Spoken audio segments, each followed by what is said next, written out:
Listen up, get ready, I'm not gonna take no more. There's a revolution, a revelation going on in my soul. Buckle up, get ready, we're not gonna sit back. Welcome back, citizens of the world. This is live from the Heartland for the week of August 1st, and this is our third and final segment for this week's show. And one of my friends and neighbors is a fellow named Jim Ginderske, and he's been very active in politics and community service here in the 49th Ward. And he is the festival director of the Glenwood Avenue Arts Fair, which is coming up in just a couple of weeks. So we thought it'd be appropriate to have Jim Ginderske come on and give us a little bit of information, both historical and present, for the Glenwood Avenue Arts Fest. Hello to you, Jim. How you doing today, Michael? It's good to see you. I'm doing good. How about you? I'm doing pretty good. Pretty excited about the festival and in our 24th year now finally, and it seems like the planning is going really well this year. So I'm pretty excited. Glad to be here. It's a great event, and I'm glad I'll be underneath the L tracks at Morse Avenue again. Looks like you're sitting in your van. How's it working up there with this phone interview? Well, it's great. I mean, the background, it is what it is. I could give you a better view, but, I don't know that you really want a better view. So it works. It works. It's a community-based operation here. So, we're out in the neighborhood and, coming at you from the van. How about giving me a little bit of historical information about the Glenwood Avenue Art Fest? Because I remember back in my days at the helm of the Heartland Cafe with Katie Hogan, it was a great event, and they used to have the artists in the neighborhood would open up their studios. It's evolved into a big event. Give us the history, Jim. Yeah, Heartland Cafe used to be a big participant. They used to, you remember, you drag the grills out and cook, and there was a north stage at the time. So we've evolved. We've changed stage locations. We've expanded our footprint. Initially, Al Goldberg started this whole crazy thing probably 25 years ago as essentially an art walk. And it's really grown since. And now we take over everything, basically the intersection of Morse and Glenwood, we go in both directions for a block. So we've grown that in that way. This is, like I say, our 24th year. We did do something during the COVID year. We actually figured the best thing to do was something mobile. So we put bands on the backs of trucks and drove them around the neighborhood. It turned out to be a great time. But that allows us to continue to claim that this is our 24th continuous arts festival, Glenwood Arts Fest this year. So, we've added new members over the years. It used to be that a lot of the studios would open their doors for folks to walk in and out. That doesn't happen so much anymore. There's not as many art studios in the area. So that's, things are a little bit different in that way. But, we've evolved with the times and we're feeling pretty good about this year. Jim Ginderske, what are the actual dates of this year's festival? And then what might we expect on each of those days? Oh, I forgot the dates, Michael. I think it's the 15th, 16th, and 17th, or the 16th, 17th, and 18th. It's that weekend. The 16th, 17th, and 18th. Yeah, okay, good. 15th. It starts on Thursday night. And then starts on Friday night. Friday night. We're a mess, dude. Well, it starts on Friday night at 6:00, and then we'll have we call it the Cobblestone Jam, basically just music. We'll have some food vendors operating, all local food vendors. We're really excited to have JB Alberto's and Badu and Urban Tables are all coming back this year. So Portales will be out there. Morse Market is going to do it for the first time with their prepared foods, which is exciting. So they'll all be up and running hopefully Friday night. We'll definitely have bands Friday night, and then the artists load in on Saturday. Make sure you're on time, and then things will really kick off on Saturday morning. What do you who you got booked this year? It's actually the 15th, 16th, and 17th.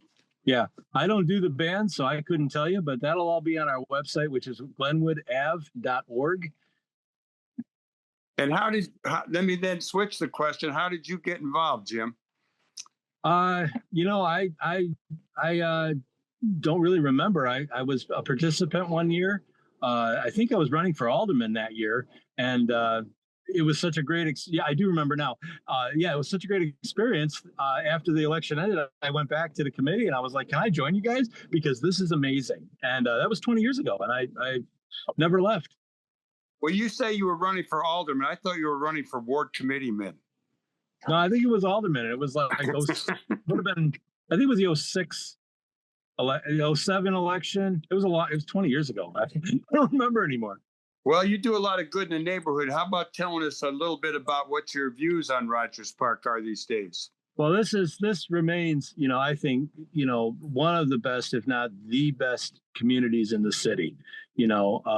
A lot of folks talk about valuing diversity, and affordable, having an affordable place to live. Places, obviously, Rogers Park is less affordable than it was, and that does harm.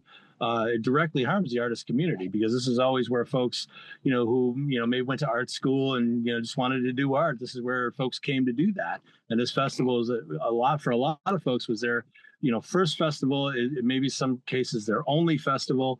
This year we're starting a co-op to bring in even more folks that just for one day that will be able to access the festival. This was kind of a first time thing,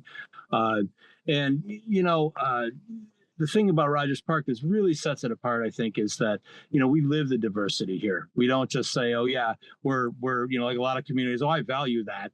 But here, everyone lives side by side, and we figure things out. So it's I think it's the future of America. It may not look like it today with all the crap that's going on, but I think, 40, 50 years from now, I think a lot of America is going to look like Rogers Park. No, I hope so. I mean, that's one of the things we've always loved about the neighborhood. We had large concentrations of a lot of different racial, ethnic, countries people came from. And while we have our rough edges, which I still kind of like that it's a little rough edge sometimes, not too gentrified, but there is a pressure as it becomes more attractive for more and more people to move here, and then not be so. It kind of closes off some of the poorer people. That's, I think, the challenge is how do we keep people of different incomes living in the same community? I think it's an issue that faces the whole country. It certainly is. And I mean, we've got, not to get too far into politics here, but, our alderman just approved, 80 new units of housing on Sheridan and the old Leona's location.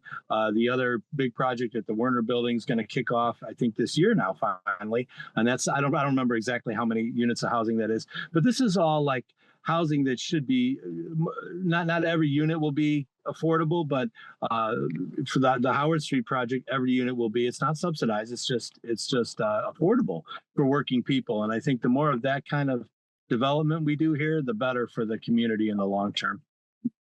What do you think will be the impact of this year's fair on the neighborhood? What kind of vibes will it send out? We've got over, I think it's over 250 artists if you count the bands, and I think the impact is usually the same. It's kind of it really is the premier cultural event of the year, of the season in Rogers Park. And I think, this year we lost Pride North, we lost Chalk Howard Street. So it's also one of the last festivals we kind of got going this year. And it's I think it pulls people together.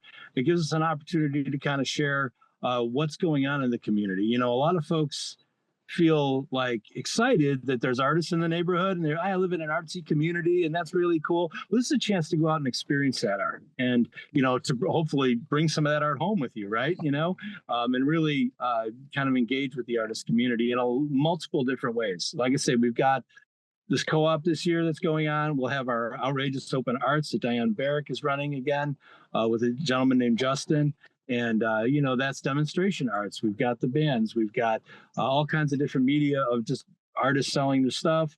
We've got a massive kid tent. We're bringing Lifeline Theater back to run the kids tent. So that's going to be really exciting. And who knows what they're going to do, So, and it's also an opportunity, like I say, with the food vendors, you see these places around, well, try their stuff. This is a chance to do all that. And it's all in one place. So it's a lot of fun. Jim Ginderske, thanks a lot. We're glad that you're at the helm of this operation because we know you'll pull it off. And I'll be there I'll be there underneath the Morse Avenue L stop, and I'll look forward to seeing you.